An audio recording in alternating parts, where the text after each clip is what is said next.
Look closely at her hand. It's 1938. No cell towers. No satellites. So what is she holding?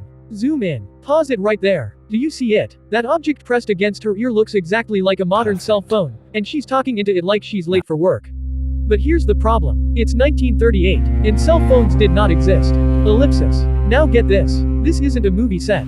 This isn't a prank video uploaded to YouTube. This is archived historical footage. Authenticated. Or at least, that's what people claim. Believe it or not, this clip has been circulating for years, and every time it resurfaces, the internet explodes again. Because the question refuses to die. Is this proof of time travel? Or is it something much simpler? Let's slow this down. The footage was recorded outside a factory in 1938. Black and white. Grainy. Ordinary workers walking past the camera. And then, she walks into frame casually. Coat buttoned. Hair styled in a very 1930s fashion. Nothing unusual. Until you notice her hand raised to her ear, and her lips moving. She appears to be speaking into a small rectangular object. Small, dark, hand-sized, suspiciously modern. Ellipsis. Wait for it. In 1938, the closest thing to portable communication was a radio the size of a suitcase.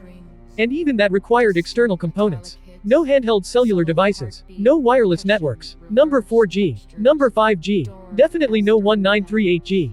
Yeah, imagine that bill. So what are we looking at? Some believe this is a genuine time traveler caught on camera. A visitor from the future. Blending in. Making a quick call. But then comes the logical question. No towers. Cell phones need infrastructure. Signal relays. Transmission systems. In 1938, those simply did not exist. Unless the device wasn't using our network.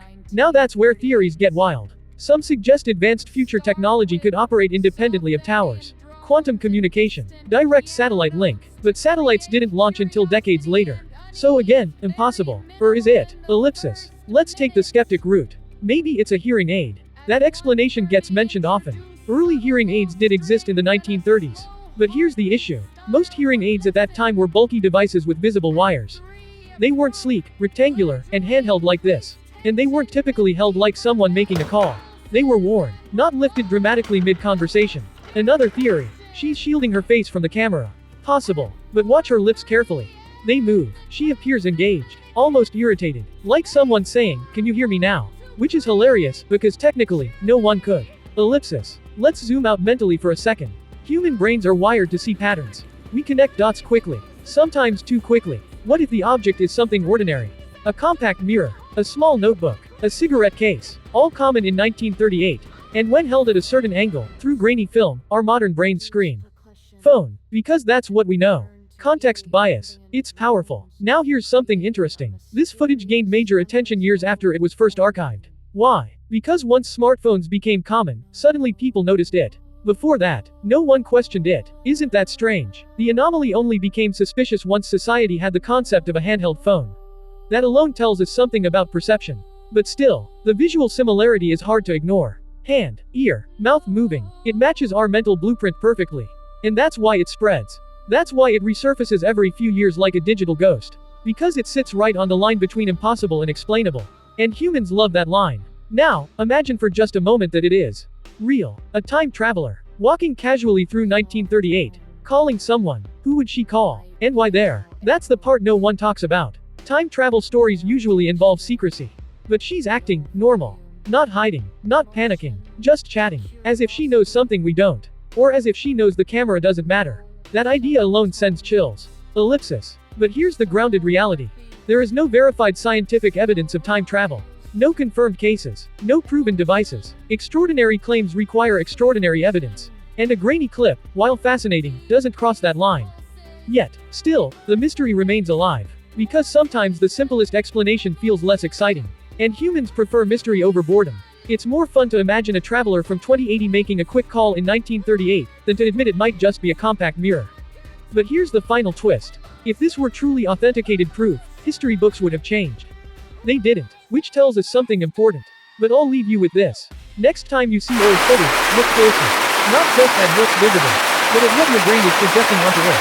Because sometimes the biggest glitch in the matrix is perception itself. Ellipsis. So what do you think she's holding? A device ahead of its time? Or proof that our imagination runs faster than reality? Let me know. And look closely. Always look closely. And here's something almost nobody considers. What if the mystery isn't about her at all? What if it's about us? Ellipsis. Think about this. In 1938, if someone saw you holding a smartphone, they wouldn't think, time traveler. They'd think, madness, magic, or some strange military experiment. Context defines reality, and reality shifts with time. Now, imagine you could step into 1938 with your current phone.